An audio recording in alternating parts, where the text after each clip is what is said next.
Oi, oi, it's your boy Jack Slack. Go and read the article, how Islam Makhachev defended the crown against Dustin Poirier.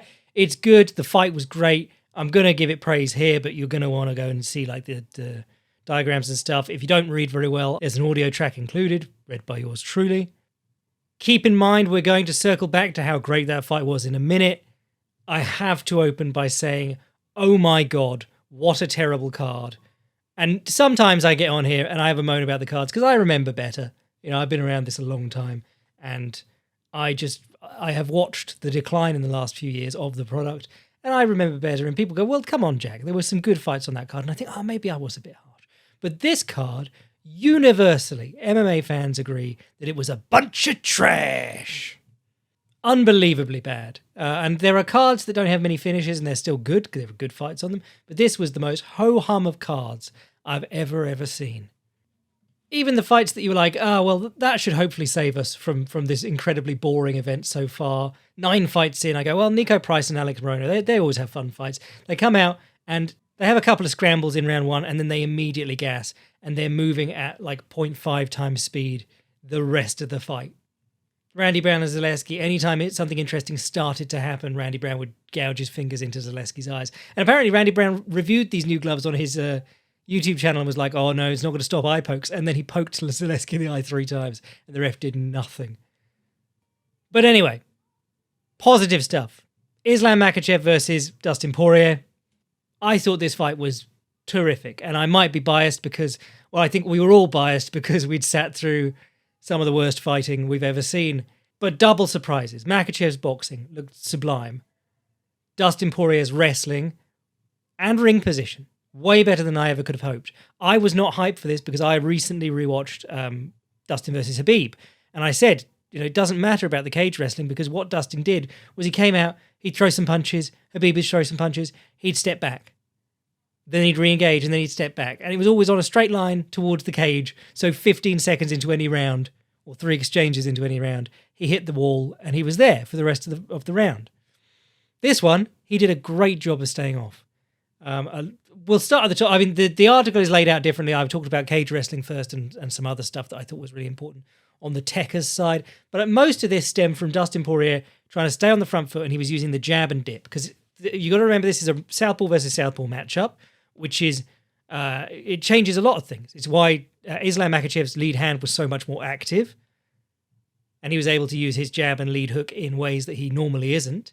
But it's also why Islam Makhachev wasn't kicking as much, because he just didn't have the access to the open side. He likes body kicks and head kicks. Not a big fan of low kicks typically. And it's just harder to do when you're kicking with your rear leg against a guy who's in the same stance as you. Because it's going into their back, you know, big wall of muscle, rather than their midsection and head.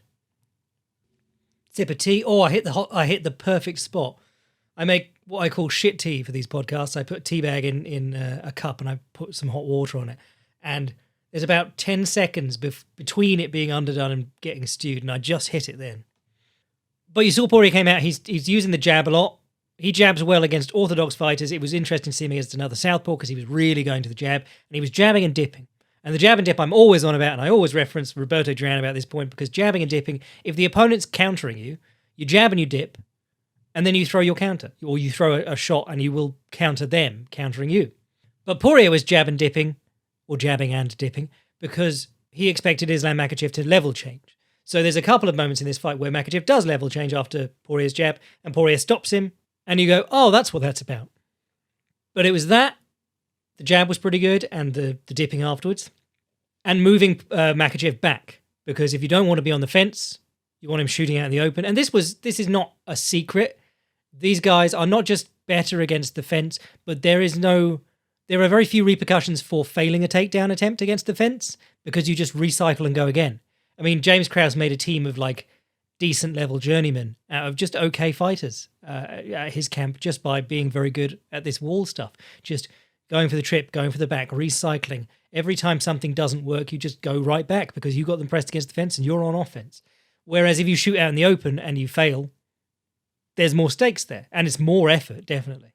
So Makhachev shooting these singles, and Dustin was looking really good, scrambling out of them, or limp-legging. Some of them he had to like turn and do a run on all fours, but some of them he just limp-legged out of and looked great. Makhachev was trying different finishes each time too. He was looking, this guy's got a really deep bag of tricks. But yeah, shooting out in the open is just not as successful for either of them. I mean, Khabib did some great work out in the open against Justin Gaethje, but most of the time, if you have to choose, you want them out in the open, so you want to push them back. And a great example would be like round 3, McGregor versus Khabib. Khabib shoots a really bad takedown and fails, and McGregor sprawls on him. And McGregor's not like an awesome wrestler, doesn't have awesome takedown defense, but by putting Khabib on the back foot and putting him under pressure and making him shoot from a bad spot, he had a lot more success than when he was up against the cage just on defense.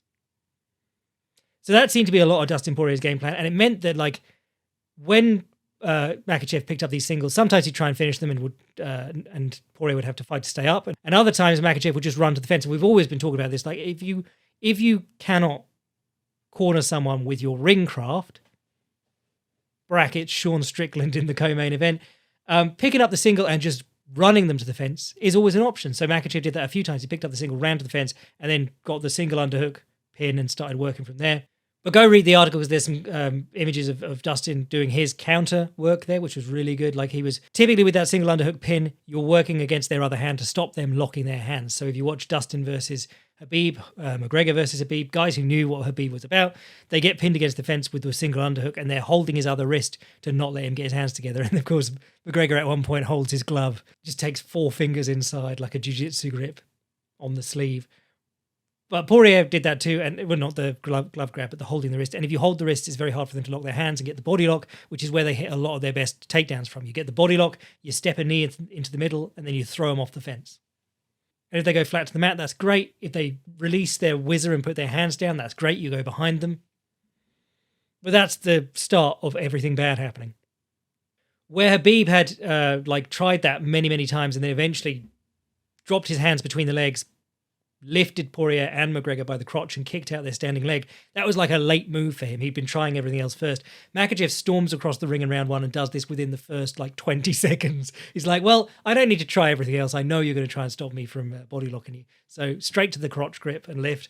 And he got it. And later he picked him up by that and didn't quite get the trip. So he lifted the leg high. Poirier put his hands on the mat and then Mackhachev dropped the leg and went behind him. There was one instance where Mackhachev was able to get the body lock along the cage, but one instance in a 22-minute fight or whatever it was, 23-minute fight. Pretty good defense from Dustin Poirier on the standard Dagestani wrestling plan. Or these Dagestanis. I understand that they're just one team out of Dagestan. These Dagestanis, that sounds racist. Some stuff I didn't talk about in the breakdown was the grappling elements on the floor. Mackhachev really very technically sound guard passer, top player. It's quite interesting because he gets to top half guard and he gets good positions like underhook and crossface, which is where most people from like a jiu-jitsu lineage will be like, we're having that, we're going straight to a knee cut, we're going to mount, we're going where, that's a really good position to get into better positions from which you can just murk the dude. But Mackhachev will give up the underhook crossface to look for a Kimura from half guard, and he did in this fight. Really likes his Kimura. I think did he beat Hooker with the Kimura? But he was going for that in the first round, almost got it. There was some good stuff on the back. He got the back and he wasn't able to finish Poirier. Poirier was pretty good at fighting the hands. There was a move he tried a couple of times, which is pretty simple, but really does work, especially well in MMA, because people don't want you mounting them and sitting up and punching them. From the back, he would put his arm around Dustin's head, nowhere near a choke, but start throwing Dustin's back to the mat and opening his legs and trying to come on top into mount. And Dustin would be trying to push him off, shrimp back, entangle the leg or whatever. And Mackhachev would just pull him back into his lap and sit down again so that he was on the back, but he had his arm wrapped around Dustin's head and neck and would look to finish the choke from there. Didn't quite work, but it is a slick move. Just pretend to come on top, pull them back into your lap. This was another fight that showed ring awareness and ring craft doesn't just exist on the feet. I mean, it still barely exists on the feet. People do forget where they are in the cage. And it's so important because the difference between you getting styled on by someone like an MVP or someone like that who's got really good distance control and giving them trouble is putting the cage at their back. You don't have to physically push them there, but when you move, they move. That's how they keep the distance correct. So if you can do that and anticipate where they're going and sort of funnel them towards the cage, you can cut them off with the cage, and that becomes your friend. They lose 180 degrees of motion. But on the floor, being near the cage tells you when you can wall walk, but wall walking against Islam Makhachev, probably not a good idea. He's brilliant at stopping you and taking you down again and getting on your back from there and folding you down on your wrist. What Dustin Poirier did was turn himself away from the fence, and he got mounted, and he used the fence like Jiri Prochazka against Glover Teixeira, raised his hips double high by putting his feet on the fence, high on the fence and bridging, and over the top he went. And Makhachev went for an armbar, which is of course a danger there, but he managed to drop his elbow and shuck his way out. And it's always worth doing in MMA because, the risk is that they catch an armbar and maybe they catch you dead to rights, but they probably won't. Even if they like pop your arm a little bit, you got a great chance of scrambling out. Much better than if you're stuck in the bottom of mount. And it's so valuable. People don't realize how... I think this is a thing that people are going to start doing more and more. I said this years ago, but because the wall walk with the highest levels of fighters has become sort of a one-sided... Well, not one-sided stalemate, but the advantage is still always with the guy who's pressing you against the cage. I always say that, like, two fighters of a decent level, even if one's much better than the other, the guy on the bottom will eventually get up with the wall because it's so powerful, the wall walk. But if you can't break away, they're just going to try and take you down again, and you get stuck in this cycle. If you can turn yourself off the fence and point your feet at the fence, you can start using that in positional escapes, but also you can just start playing a guard flat to your back and trying to stand up from there out in the open without getting trapped against the fence. There are a couple of fighters who turn themselves off the cage. Mansour Barnaoui fought one of Habib's cousins, who was undefeated at the time, and every time he got taken down, he puts his foot high on the cage and turns himself around, away from the cage, and gets to work with his half guard. He actually had a great fight with Mackhachev back in the day, but Mackhachev has got a lot better, and Mansour Barnaoui's got like a little bit better since then. But it's so powerful, the bridging escapes from top pins. Dustin just did it against Mackhachev. Jiri did it against Glover Teixeira, multiple-time ADCC competitor, very, very good black belt. Best mount in MMA, possibly, Glover Teixeira. And Jiri got straight out from under him. I think he did it twice, didn't he? And it's just that little bit of awareness of where you are.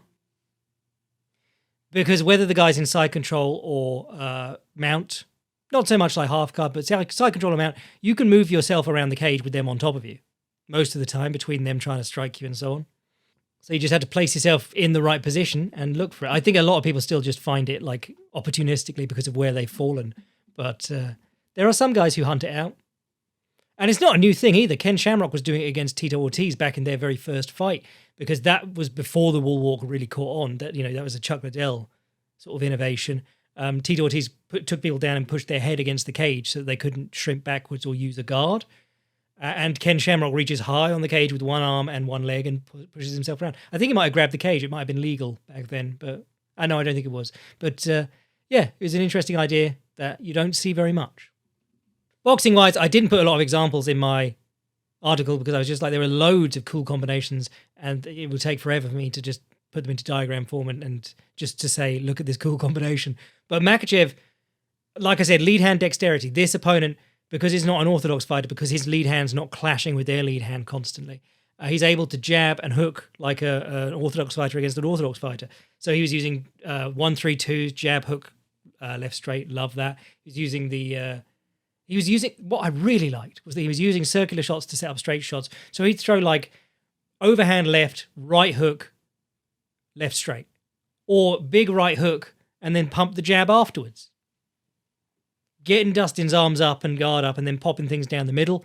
He used the double jab really well. He was using a really nice sort of not full power, not full intensity, but putting some volume together so that Dustin moved. Because Dustin, he has that fantastic shoulder roll, one of the best applications of it in MMA. I wrote a whole article about it called Advanced Striking 2.0 Dustin Poirier, which you can read on the Patreon. Oh no, you can read it for free. I opened it up to everyone. It's on thefightprimer.com. And I'll link it in this episode description. But when Dustin adopts that position, he's still a little bit further away from digging an underhook when Mackhachev shoots a single. His body's a little bit more exposed. His lead leg's a bit more exposed. So yeah, getting him into positions like that. And of course, Dustin, I don't think I've talked about this before, but Dustin does this weird thing where he shoulder rolls and then he steps back with his lead leg. So his legs are crossed. And he retreats out like he's walking backwards. So double jabbing him gets him to do that, and then he's not in position to counter you. Makhachev's counters were lovely because Dustin was working behind the jab so much and he was doing sort of jab and step in with the overhand. But a lot of Dustin's best stuff against orthodox fighters is shifting through to orthodox. There's still a lot of people who don't know that Dustin Poirier's best punches are landed, they're orthodox overhands. He stands southpaw, he throws his left straight out, and then he steps through and throws his left again. He doubles up, but this time it's a jab. So he goes left straight, step, jab, and then he throws the overhand right. And he's caught so many people with that. Almost everyone that he fights, he catches with that and hurts them. And, even people like Max Holloway, just brilliant defensive fighters, he still gets them with it. But against southpaws, it's not there. It's not the same shoulder angles. It's not the same stance matchup. So he didn't do it very much. When he did shift in this fight, it was sort of slow and fake. He was very obviously going like, are you going to do anything if I do this? He never really went for it. So he was sort of limited to like ones and twos and then body shots on the inside and things. But I thought his right hook would come out more, but I think he was very cautious about opening up his armpits and hips. Something cool about this fight.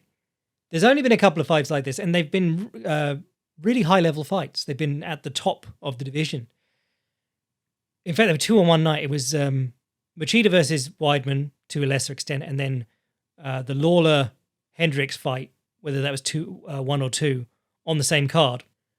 Super hand fight heavy and super long clinch heavy.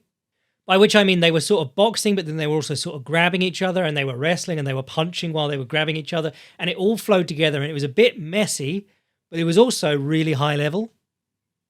And that's what this fight was. So Dustin would throw a punch, Mackhachev would slip, and he often just reaches out and tries to grab a double collar tie. He's got the best double collar tie in MMA at the moment, I think. And then Dustin would have to get the hands, his hands would immediately go to Makhachev's bicep and armpit, and they'd shuck him off, and they'd be hitting each other the whole time while they were wrestling for grips, landing uppercuts in the clinch. That lead hand uppercut that I'm always talking about that Makhachev likes, and Poirier showed it in this one. If you're standing in a clinch and you've got a single collar tie, which is one hand behind the opponent's head, very normal for you to grab with your left hand, put your left forward, and start wailing with your right hand, hockey punch style. Much better, grab with your left hand, move your feet so that your right foot is forward, and you're braced on that. Lean onto your right foot and throw your right uppercut from there. Really hard punch in a very short space. And Poirier landed it in this fight, and Makhachev lands it in quite a lot of his fights. And like I said, Sandy Sadler knocked down Willie Pep with it. He loved it. It's a real great dirty boxing technique. Loads of elbows on each other, loads of knees on each other. Just high-level shit. Poirier threw one low kick in round 2 and immediately got taken down off it. Real opportunistic style. I think Mackhachev definitely waits for those in at least early in a fight, because if you saw the Hooker fight, he's just sort of like boxing with Hooker. We're kickboxing here, we're kickboxing here. The moment Hooker throws his first low kick, he goes, right, free takedown, because you're on one leg. It's not super technical, he just times it. I think that as much speaks to Makhachev's brilliance as his actual depth of technical skill. He will take freebies. He's not gonna work to get a perfect trip or sweep if you're going to give him a free takedown. When people do stupid things against him, he capitalizes very, very quickly. He's not concerned with being like, well, that wasn't a clean technique. I wouldn't have got my ippon. I wouldn't have got my points. So I think I was surprised on two ends in this fight. One, Dustin Poirier looked so good defensively, his wrestling, and going forward, his wrestling. His striking was limited by the fact that he was having to defend the wrestling constantly, or be prepared to defend the wrestling constantly. But his wrestling itself looked really good. Makhachev I was really impressed with because of his boxing, which looked really sharp, his clinch work, which was great, and then the way that he behaved in round 5, because he was winning. Some people made the sort of narrative that, Dustin could be up here, and I don't think he could have been because he was getting outboxed pretty comfortably. But he came out from round 5 and wanting to finish and going for the finish. And if you look at his face when he's going for when he's squeezing the choke, he's like squeezing his arse off, giving himself a hernia. But the takedown he hits, he shoots a single, having failed the load of singles. He tries to hit like what's sometimes called there's a cutback and there's a crackback. And a crackback is where you sort of sit underneath them with your knee, or at least that is how I've heard that taught. But he hits some kind of crackback, cutback, puts Dustin down to a hip, and Dustin scrambles up again, and he changes and shoots for the other leg. So he fails a takedown to get in on the other leg, comes up, lifts the leg, pinches it between his legs in a mid-level single, You can see he's tired as hell already because he's puffing, holding this position. He drops his hands down to Dustin Poirier's ankle, steps back and swings the leg through in a big U. And I've heard this technique called multiple things. I've heard it called the big U. I've heard it called a leg whip. I've heard it called a golf swing. And I said in my article, there's probably a Chinese name for it because the place you see it most is in sander tournaments or sanxiao tournaments. Guys will catch a teep or a push kick or a side kick and they'll step back, swing it low to the floor with both hands and then swing it up in the air. And the other guy goes flying. Muslim Salikov was great at this. Go watch some of his sander fights. But he does it and it's it's like 23rd minute of the fight or 22nd and he falls over while he's doing it. So he actually ends up in like a worse position than Dustin, who's on all fours ready to scramble away. And he has to get off his bum hitting the floor to run at Dustin and get his head higher, get Dustin's head lower, get the front headlock. And then he goes guillotine, sits through, rolls Dustin over with the threat of the guillotine and comes up and hits the Das. And there's a debate to be had over whether this is a Das or a Japanese necktie because he traps the leg and he turns the head sideways, which is a Japanese necktie, but he has the Das grip. And I believe Dustin goes unconscious. But the Japanese necktie is a weird one because it's sort of a neck crank, but there's a choke involved. There's a choke in there. You can put someone to sleep if you don't like fuck their neck up first. If you don't know what a Japanese necktie is, Mads Burnell has hit like 6 of them in MMA. But when you're looking for a Das from top half guard, with the guy's leg trapping yours or your leg trapping theirs, if they straighten their body out, which is a great way to stop you from crumpling them in for the Das, you sit so that your chest and belly go over the back of their head and you trap their bottom leg so that you can pull it into you, and then their head goes sideways and it's cranked on a really nasty angle while you're trying to choke them. But he had the figure 4, so that's why people are calling it a Das. And Poirier said himself that he tapped and then he went to sleep a second later. I will say one thing that I really liked about this was how much fun it looked like Dustin Poirier was having. He looked like a man who knows that he's going to retire soon or can retire whenever he wants. But this is that thing. Like there is a thing in fighting where some people use it to justify low pay. They go, oh, well, if you don't pay the fighters, or if you overpay the fighters, they get fat on it. They get lazy and they don't want to fight anymore. It's hard to get up for the silk sheets when you're wearing morning runs, as they always say. But there are people who are categorically not built like that. People like Dustin Poirier and Canelo. People who can happily stack up the millions and they'll still get in there and give you as legitimate a fight as anyone else and pour their heart out into it. And it was, really good performance from him. Amazing performance from Mackhachev. Wasn't the best challenger in the world in terms of like deserving of it, but they had to put it together in this time frame. I'm sort of forgiving of that.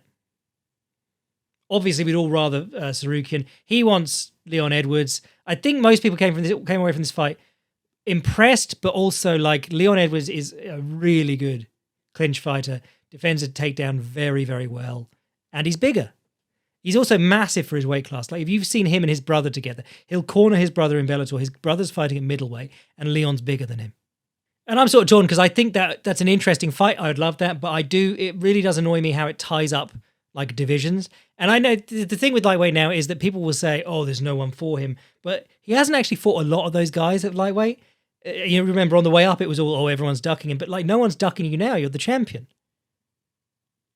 And I think Arman Tsarukyan obviously deserves the fight. I think that'd be great. I don't really care about the Gaethje fight because Gaethje's so grappling phobic, is what I'd say. Despite his wrestling accolades, he's always been, he's been very clear that he doesn't like doing it. There are compelling matchups with people like Beneil Dariush, just because Beneil Dariush's takedown defense is exceptional.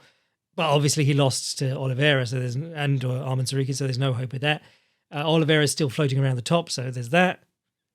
But Arman Tsarukyan just beat him, I suppose. So yeah, this whole thing that there's like no one for him to fight, it's a bit, not a huge fan of it. But Volkanovski did it in featherweight, so now we have to open it up to everyone. This is what happens. The two champs thing. It wasn't that it was like an undoable feat before, and then 3 came along at once. It's that the UFC really didn't do it. They let BJ Penn try it once against George St. Pierre, and he got really badly embarrassed, and they were like, okay, well, let's not do that again for a while. And then they had one that worked, and they did, the Conor McGregor one. And, the moment Conor McGregor won his second belt, it was like, open the floodgates because 3 more people were allowed to do it. And then the UFC realized, oh, hang on, this holds up, half of our divisions are held up while 4 guys hold 8 belts or whatever. So it goes through phases like that.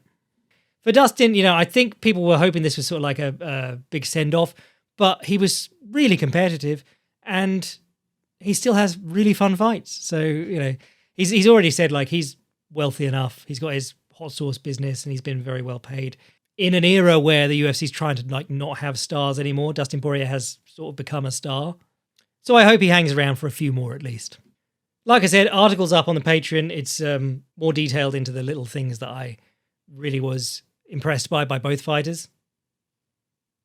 Oh, that body shot counter by Mackhachev when Poirier threw the left hand. That was, you've probably seen 100 GIFs of it now on Twitter, but that was, mwah. I saw some really weird takes like, Mackhachev wasn't kicking because he had staff in his leg. And no, he wasn't kicking because it's a different matchup and he doesn't really like low kicking. He likes high kicking and mid kicking. But also like the staff thing was very funny because I said this in the week, but I tweeted jokingly, like, thank God for sloppy commission doctors because otherwise nothing would happen in this sport. Regularly, dudes come into fights with big staph infections, very visible, like gooey ass, dripping staph infections. And they're not supposed to fight. Like, they're not supposed to be cleared medically. And luckily, the doctors do allow them to. But it's so funny because some doctor has to put his name on it and be like, Islam Mackhachev cleared for fight in the week that we're all looking at Islam's leg going, that's gnarly. And then Islam Mackhachev comes out afterwards and goes, yeah, I had a pretty bad staph infection coming into this fight. And the doctor still has to be like, no, he's lying. I checked him out. He didn't.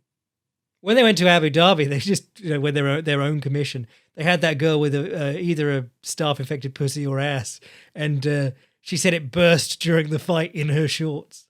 They got Ian Gary out there fighting with a herpes outbreak on his face. It's gnarly. I mean, at least it's not fucking Tommy Morrison fighting in Japan when he had HIV. Not really what you want when both of you are going to be opening up cuts on each other and then leaning on each other. Anything else? I don't want to linger on this card too long. The smell is making me gag. Kevin Holland's armbar over Mikhail Alexijuk. This was hilarious. I thought, coming into this fight, Alexichuk's a southpaw. He falls forward on that left hand quite a lot. He's got a great left hand, but he does fall forward on it. Kevin Holland's a bit taller. Kevin Holland loves the left collar tie to right elbow. Alexichuk's going to be falling forward onto that. Oh, he could be really nasty. And then he came out and Kevin Holland's like, I'm going to kick. And Alexichuk claps him with the left hand over the top immediately. And then Kevin Holland circles off and goes, I'm going to kick again, and gets dropped by the same left hand. But luckily, Alexichuk just sort of jumped in, forgetting that this was a really tall, long guy, and then sat up while he was threatened with a triangle and got caught with a triangle armbar. Really dead to rights because he was on his back with the arm straight going, no, I'm going to get out of this, I promise. And Kevin Holland's like, really? All right, I'm going to break it. So that was gnarly when he broke that, but very cool armbar. Kevin Holland has a couple of like moves like that. I mean, his weaknesses have always been not always been in the grappling. His weaknesses were in the striking against Wonderboy and MVP, but he's always had big holes in his grappling. But he's got a couple of cool things. And the armbar from the bottom, different one here because he threw up a triangle first, but he's always been very good at that armbar where he reaches between the legs, throws up the armbar, and then rolls through to his hands and knees and runs away, like stands up and runs away. Very cool move. Greg Jackson's been teaching it for years because basically like it was jiu-jitsu guys coming to MMA and there was no real point doing that in jiu-jitsu. And Greg Jackson was out there going like, well, what if we gear our submissions towards standing up? In 2001 or whatever it was. And then the other finish was Jailton Almeida finished Romanov. Romanov, to be honest, I thought this fight was going to go longer and Romanov would just gas like he normally does. And Jailton Almeida, because he can actually wrestle for rounds, would take him down and then finish him. He did it very quickly and he did it pretty impressively because he's relied for a very long time on like throwing a front kick or an overhand or something and then ducking in on a shot and finishing the double with locked hands from his knees, which isn't always the best. It's a timing-based shot, but you're not in a very strong position to finish the takedown from there if the guy's onto what you're doing, realizes soon enough. Decently athletic and fighting you. This one, he times the shot, he picks up the single, he stands up to his feet, and he uses the underhook to enter a clinch. Single leg up to the feet, into the underhook, into a trip. It was really, really nice, and it was really good, technically good. And then he ended up in a smash pass, and DC's going, he's got overhooks here, he's trying to keep him down. It's like, no, Jailton's got underhooks, and he's smash passing him. And it's naff, because like there wasn't really anything Romanov could do, and Jailton Almeida was just sort of riding him and going like, cool, Not going to take any risks here. Smash passing is where, well, I mean, there's lots of different uses for the term smash passing, but in the modern era, smash passing is where you turn a guy's knees to face the same direction when he's on his back, and you press them together, and then you either get your chest or your hips on top of it. And if you get your hips on top of it, you can start splitting his legs, you can start mounting, you can start windshield wipering off. It's a really bad position to end up in. And Jailton Almeida was there for a while, and then he moved up to mount and the back. Oh no, he held it, and then Romanov tried to get up on an arm. And Jailton Almeida was like, that's what I was waiting for, and just grabbed his arm and flattened him out on it. Moved to the back, got the rear naked choke. It was good. I enjoyed it. Much more than everything else on this card. So that's going to do it for today. I'll talk about the Matchroom versus Queensberry 5x5 on the Boydcast. There's actually, thankfully, a pretty good weekend of MMA coming up. We got a one card with Tawanchai versus Natawat. That's Muay Thai or kickboxing, can't remember, but there's some stuff on that card. Cade Ruotolo's making his MMA debut, which is fun. You got PFL Europe 2, which has got at least Jack Grant and a couple of others on. You got Octagon 58, which actually looks pretty fun. They've got a lightweight tournament with $1 million prize. And if you know anything about MMA, lightweights, there are always going to be more good ones. It's the deepest division worldwide, and the UFC can never hold all of them. So there's always new talent coming through. And so that's really exciting. There's a Glory Light heavyweight tournament, meh. And there's Ryzen 47 with a rematch between Kyoji and Sergio Pettis. If you remember that one, Kyoji looked the best he ever has for 4 and a bit rounds, and then got back-fisted out of nowhere. And then there's some kickboxing as well. And I think there's probably some boxing. But yeah, it's a really good weekend MMA-wise. And I'm going to talk about those. I've been watching some of the guys in the Octagon tournament, and I'm quite excited about that. You got Cannonier versus Imavov on the UFC. You got Ricky Tercius versus Raul Rosas. My boy Danny Marcos back on that one. Yeah, and he's fighting John Castaneda. That's a good fight. You got Andrea Leon, so her corner will say something racist at least. Miguel Baeza versus Punes Soriano. This isn't a bad card. I quite like this. Ludovic Klein, he's back on the winning streak. Man, I'm quite looking forward to that. I think next week's fights are definitely going to be a lot better than this week's fights, not least because there's other stuff going on. So yeah, sign up to the Patreon, get in on all the extra stuff, the articles, the boycasts, the photographs of my book collection, and meals I'm eating. And to send an email to the podcast, jackslackpodcast@gmail.com. And if you want to see what I'm writing anytime, fightprimer.com. I'm your boy, Jack Slack. Forgetting that Hasbulla exists until I said it just now. Bless.